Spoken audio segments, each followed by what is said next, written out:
Gitansh, first of all, let me know how much are you scoring? How much are you expecting in RENI 2026? It's 705 marks. 705 marks. Okay. So, how much were you expecting in the first examination that got cancelled? NEET UG 2026. It's 705 ही उतने marks. अच्छा, 705 ही expect करे थे. Okay. तो Gitansh, can you introduce yourself? My name is Gitanshri and मैंने आकाश में 2 साल prep किया for NEET. Schooling कहाँ से किया आपने और 10th and sir 12th? Sir मैं फर्स्ट टू 12 सारी स्कूलिंग अपनी एमजीएन पब्लिक स्कूल और then स्टेट प्ले स्कूल से की है. अच्छा अच्छा. And what were your marks in 10th and 12th? Sir 12th में I scored 96% Hmm. and 10th में I scored about 95%. Okay.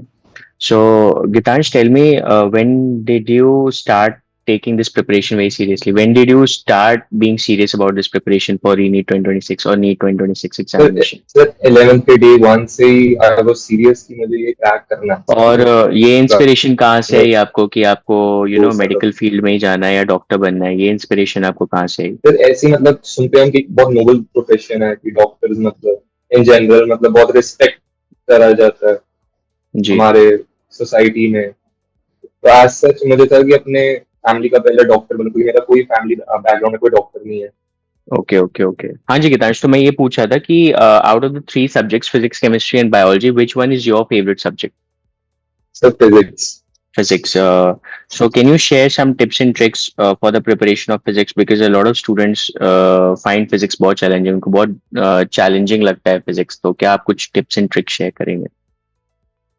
तो फिजिक्स में एक ही चीज है कि प्रैक्टिस करते रहो. मतलब जितनी ज्यादा प्रैक्टिस करोगे उतना मतलब बेटर होती रहेगी. फिजिक्स ऐसे नहीं है कि डे वन आपने चैप्टर किया आज और आपको सारे क्वेश्चन कर लोगे. लाइक बायो में क्या हम्म. होता है आपने चैप्टर कर लिया तो ठीक है आपको फैक्ट्स पता लग गए. बट फिजिक्स में क्या आप जैसे जैसे प्रैक्टिस करते रहोगे आप क्वेश्चन सॉल्व करोगे आपको समझ आएगा क्वेश्चन कैसे सॉल्व करते हैं. तो फिजिक्स है ही सिर्फ प्रैक्टिस ही है. जी. तो अनलेस आप प्रैक्टिस नहीं करोगे आपको बहुत ज्यादा टाइम चाहिए होता है फिजिक्स में. तभी थोड़े बच्चे थोड़े हो जाते हैं कि नहीं मतलब फिजिक्स नहीं हो रही क्योंकि वो हम्म. टाइम कंज्यूमिंग है फिजिक्स. अब कुछ ओके. ना कुछ नया सीखने को मिलता ही रहता है क्वेश्चंस करते रहते. मतलब जितने ज्यादा क्वेश्चंस का आप जी सर. सॉल्व करोगे उतना ज्यादा आपका नॉलेज फिजिक्स को लेकर के ब्रॉड होता जाएगा. राइट. जी जी जी. ठीक है. केमिस्ट्री को लेकर के कुछ प्रिपरेशन टिप्स जो आपने अपनी हैबिट में इनकलकेट किया, कुछ एडिशनल जो आपने किया? तो केमिस्ट्री में ऐसा है कि एनसीईआरटी के साथ बहुत आपका रहना चाहिए कनेक्शन रहना चाहिए. फिजिक्स में इतना ज्यादा होता नहीं है बट केमिस्ट्री में एनसीईआरटी पे आपका होल्ड होना चाहिए क्योंकि at the end of the day NCERT से ही आना एग्जाम हमारा. नहीं एनसीईआरटी बेस्ड है. जी. तो एनसीईआरटी साथ साथ में रीड करते रहो बार बार रीड करते रहो केमिस्ट्री का. तो वो बहुत मतलब ऐसे रहता है आपको एडवांटेज होता है उस चीज का. ओके. एंड बायोलॉजी के लिए कुछ एडिशनल टिप्स एंड ट्रिक्स जो आप शेयर करना चाहोगे? बायोलॉजी का भी ऐसी है कि एनसीईआरटी बार बार पढ़ते रहो. हम्म. चाहे जितना मर्जी आपको लगे बोर हो रहा हूँ अब तो मैं सेम सेम ही चीज करी जा रहा हूँ. बट बायो है मैं मानता हूँ थोड़ी बोरिंग है. मतलब फिजिक्स में आप इंटरेस्टिंग है आप क्वेश्चन करते रहोगे आपको मजा हाँ. आएगा थोड़ा. बट बायो है बोरिंग. बट आपको मार्क्स चाहिए तो आपको करते ही रहनी है वो चाहे बोरिंग लगे चाहे जो मर्जी लगे क्योंकि वो स्कोरिंग सब्जेक्ट है. अगर वहां मार्क्स लूज करोगे तो आपको बहुत बुरा लगेगा क्योंकि वहां सबके मार्क्स आते हैं. जी. ओके. तो सो. बायो बस एनसीईआरटी ही फॉलो करो. ओके. नीट 2026 एग्जामिनेशन जो कैंसिल हो गया, उसमें आप 705 स्कोर कर रहे थे, और अभी जो री नीट जी 2026 एग्जामिनेशन हो रहा है उसमें भी आपका जो एक्सपेक्टेड स्कोर है वो 705 है, according to provisional entry answer key. ठीक है. तो नीट 2025 से अगर मैं कंपेयर करूं, जो 2025 वाला पेपर था और जो अभी री नीट 2026 हुआ है, उसमें कौन सा आपको ज्यादा डिफिकल्ट लगा? तो मेरे हिसाब से दोनों सिमिलर लेवल के थे बट फर्क ये था कि रीनी 2026 हुआ ना जो उसमें हम्म. मॉडरेट क्वेश्चंस भरे हुए थे. बट जो नीट 2025 था उसमें एक्सट्रीमली डिफिकल्ट थे कई क्वेश्चन जो हो ही नहीं सकते थे. एक फ्लूइड वाला क्वेश्चन था नीट 2025 में जो इम्पॉसिबल था. मतलब मुझे नहीं लगता कोई नीट एस्पिरेंट कर पाया होगा वो. कई बहुत इजी थे नीट 2025 में जो मतलब सभी कर लेंगे. बट नीट रीनीट 2026 का ये था कि सारे मॉडरेट थे, कि आपके कंसेप्ट पूरे क्लियर होने चाहिए थे अगर आपको एक भी क्वेश्चन यहाँ करना है। जी सर। कोई भी कोचिंग सिलेक्ट करने के लिए कौन कौन से फैक्टर्स को कंसिडर करना चाहिए, आपको क्या लगता है? तो मेरे हिसाब से कि मेन चीज होती है कि आपको फैकल्टी कैसी मिल रही है हम्म।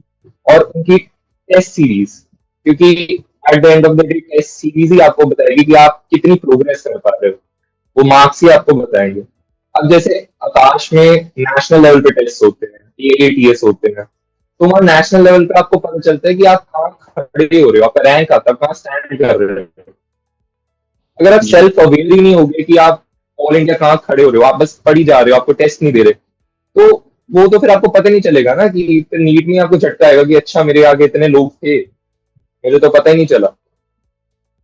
तो टेस्ट बहुत मतलब जरूरी होते हैं कि ऑल इंडिया लेवल पे हो रहे हैं आपकी कोचिंग में। और साथ में फैकल्टी बहुत जरूरी होती है, क्योंकि टीचर्स ने ही मतलब आपको वो बेस ही खड़ा आपके टीचर्स ने करना अपने दिमाग में, तो वो बहुत जरूरी होता है। और साथ में मटेरियल, हाँ मॉड्यूल्स होते थे हमारे जो, वो बहुत डिटेल्ड होते थे हर चैप्टर के, मतलब बहुत ज्यादा डिटेल्ड। अगर एनसीईआरटी में वो चैप्टर 10-12 पेज का होना है, मॉड्यूल्स में वो 50-60 पेज का होना है। ओके। तो हर चीज बहुत डिटेल्ड में, बहुत क्वेश्चंस होते थे, तो ये सब मतलब बहुत हेल्प करता है। तो तभी मैंने आकाश ज्वाइन किया, क्योंकि ये सब चीजें थी आकाश में। एनसीईआरटी और मॉड्यूल्स के अलावा अगर कोई स्टडी मटेरियल आपको सजेस्ट करना हो स्टूडेंट्स के लिए, फिजिक्स केमिस्ट्री और बायोलॉजी के लिए, तो क्या हो सकता है, कौन सी बुक्स हो सकती हैं? तो बायोलॉजी के लिए तो एनसीईआरटी ही बेस्ट है, बट एनसीईआरटी के अलावा अलावा अगर आपने क्वेश्चन प्रैक्टिस करनी है तो एमटीजी की आती है एक, NCERT at your finger tip, जी। उससे मैं क्वेश्चन प्रैक्टिस करता था। और केमिस्ट्री के लिए भी मॉड्यूल्स ही मैं मेजरली करता था, मॉड्यूल्स मतलब कि उठा के डाल देते हैं उसमें, मतलब उसकी एनटीजी की NCERT at your finger tips ही आती है, वो ही मैं फॉलो करता था। एंड फिजिक्स में मैंने बड़ा कुछ किया, मैंने मोमेंटम बूस्टर ही है आकाश की तरफ से, ओके। वो बुक बहुत अच्छी है, मतलब उसका लेवल बहुत अच्छा है। अगर आप सारे बेसिक्स क्लियर कर लो उसके बाद मोमेंटम बूस्टर कर लो, बहुत बढ़िया रहेगा। और मैंने और भी किए हैं, एररलेस फिजिक्स की है, और MTG eight your finger tips physics की थी, बट वो थोड़ी नहीं मतलब इजी है वो। और हाँ बस इतना ही। ओके। ओके। तो Geetansh, what college are you targeting at a score of 705? What is your dream college that you want to get into? AIIMS Delhi ही करूंगा अभी तो मैं। एम्स दिल्ली। इसके अलावा कोई ऐसे तीन कॉलेजेस जो आप अपनी लिस्ट में रख सकते हो? तो वीएमएमसी दिल्ली, एमएमसी दिल्ली, और एम्स जोधपुर हो गया। ओके। ओके। तो tell me, Gitansh, how has your family been supportive in this whole journey with you, along with you? तो फैमिली ने पूरा सपोर्ट किया, उन्होंने इनफैक्ट कभी प्रेशराइज नहीं किया कि तू पढ़ ले। वो तो हम्म। उल्टा कहते थे कि तू कम पढ़, थोड़ा तू अपना हेल्थ का भी ख्याल रख, तू थोड़ा स्पोर्ट्स की तरफ भी जा, थोड़ा फिट रह। हम्म। मतलब ऐसे नहीं चाहिए हमें कि एक रोबोट नहीं चाहिए हमें, जी। हमें चाहिए कि तू पढ़, बट अपनी सेहत का भी ख्याल रख। तो और उन्होंने कभी प्रेशराइज नहीं किया कि हमें तुझे एम्स दिल्ली ही भेजना है। वो कहते तू जो कॉलेज में जाएगा, तू वो अपनी मेहनत कर, जिस कॉलेज में गया हम उसमें खुश हैं। इनफैक्ट अगर तू प्राइवेट भी चाहता है हम वो भी अफोर्ड कर लेंगे, तू बस अपनी मेहनत कर। तो वो बहुत मतलब था कि प्रेशर नहीं था फैमिली में, वो प्रेशर मतलब दिमाग पे था ही नहीं, तो एग्जाम में भी वो फिर हेल्प करता है जी। कि। गीतांश, इसके अलावा जब आप कभी डीमोटिवेटेड, स्ट्रेस्ड या टायर्ड फील करते थे पढ़ते पढ़ते समय, तो what do you usually prefer doing? Break time में क्या करना प्रेफर करते थे? आपकी हॉबीज क्या हैं? How would you refresh yourself और चार्ज बैक योरसेल्फ? मैं सॉन्ग सुनता था, मतलब ओके। कुछ भी हो जाए मैं गाने सुनने लग जाता था। जी जी। ग्रेट। मतलब थोड़ा सा भी मतलब होता था कि डीमोटिवेशन हो रहा है, ये क्वेश्चन नहीं हो रहे, मैं बस अपने हम्म। एयरपॉड्स लगा लेता था और गाने सुनने लग जाता था। ओके। तो गीतांश, ये बताइए कि कोई अगर अभी जस्ट 11th स्टैंडर्ड में गया है और अगर आपको उसको कोई सीरियस एडवाइस या सजेशन शेयर करना है, suppose if he is targeting NEET 2028, so what can be a serious tip और सजेशन फ्रॉम योर साइड? कि डे वन से ही सीरियस रहे, मतलब ऐसे नहीं कि अभी थोड़ा हम चल जाते हैं, हम थोड़ा अपना मजे कर लेते हैं, ट्वेल्थ में देखेंगे हम्म। कि क्या हो गया, ट्वेल्थ में कर लेंगे, हम ट्वेल्थ में तो सीरियस हो ही जाएंगे, अभी 11th तो मजे करने हैं हमने। हम्म। तो ये थिंकिंग से नहीं नीट क्रैक हो सकता मेरे हिसाब से। आपको day one consistency, NEET NEET ज्यादा टफ नहीं है, नीट कंसिस्टेंसी मांगता है। या कंसिस्टेंट हो क्या, डे वन से आप उतना ही पढ़ रहे हो जितना आप ट्वेल्थ के डे आखिरी दिन पढ़ रहे थे।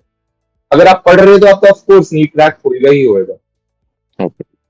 सो टाइम मैनेजमेंट क्या था आपका during the 3 hours while you were attempting the paper of री-नीट 2026? कैसे वो 3 घंटे आपने मैनेज किए कि टाइम पे आप पेपर फिनिश कर लो? ओएमआर फिल करने का क्या पैटर्न था आपका, वो जानना है।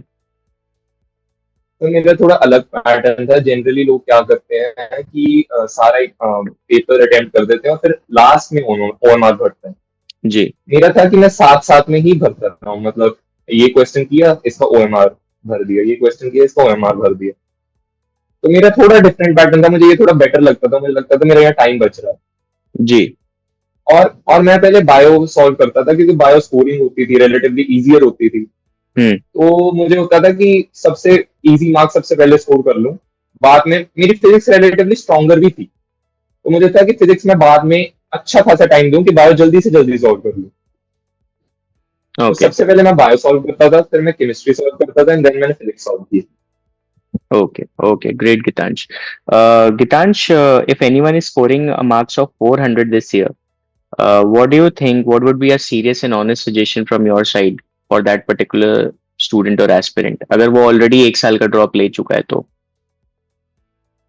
अगर एक साल का ड्रॉप ले चुका है तो आई गेस उसे दूसरी ऑप्शंस भी देख लेनी चाहिए। अगर उसे लग रहा है कि उसने अपना पूरा 100% नहीं दिया, अभी वो और दे सकता, कहीं वो लैक किया था, वो 400 में उसका मतलब उसने पूरा अपना नहीं लगाया, तो वो हो सकता है ड्रॉप ले ले। कि मतलब अब अगर वो चाहता है कि वो डॉक्टर बनना चाहता है और इस बार वो अपना 100% देगा, फिर वो ड्रॉप ले ले।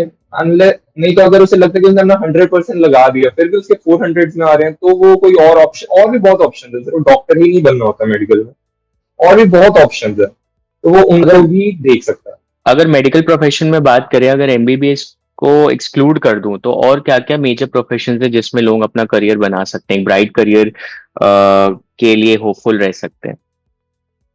हाँ सर, मुझे ऐसे आइडिया तो नहीं है, बट आई गेस फार्मा है, बायोटेक है, और भी फार्मेसी है, बायोटेक्नोलॉजी है, रिसर्च है, काफी कुछ है।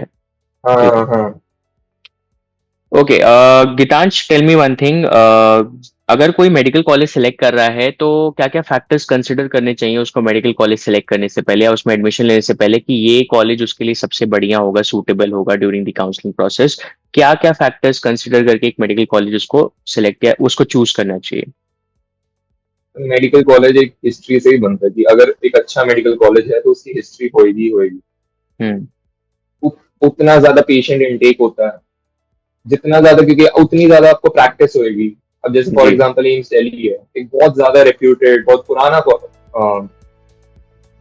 हॉस्पिटल है, एक कॉलेज है, तो वहाँ पेशेंट इनटेक बहुत ज्यादा है, मतलब बहुत ज्यादा आपको फिर प्रैक्टिस करने का मतलब उतना अच्छा आपके लिए रहेगा।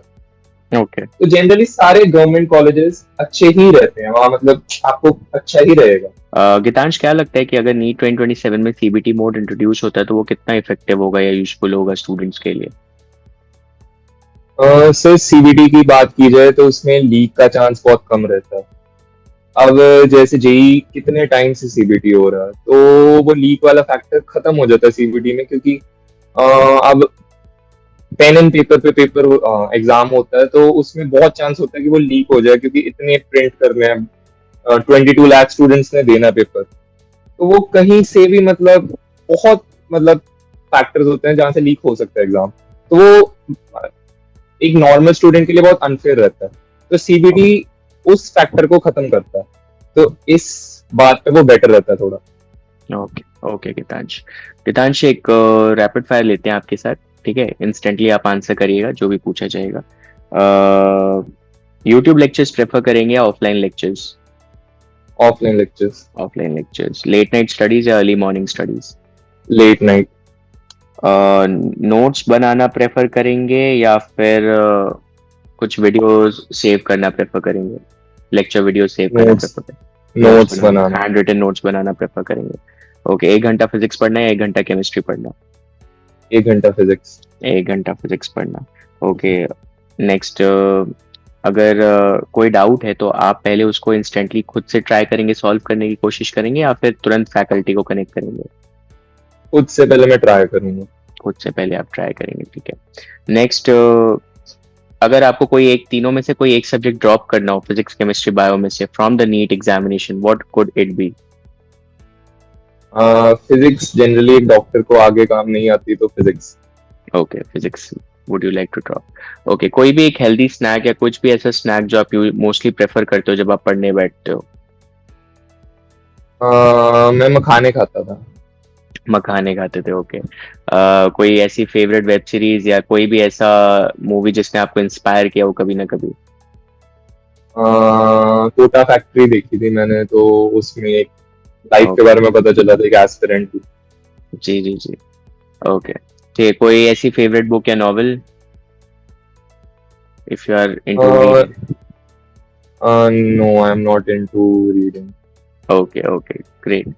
ठीक है Gitansh, that was about your journey for the RENEET 2026 examination, and you're expecting a score of 705. Congratulations for that, and we thank wish you you sir. all the best for not just the results but also for your medical journey ahead.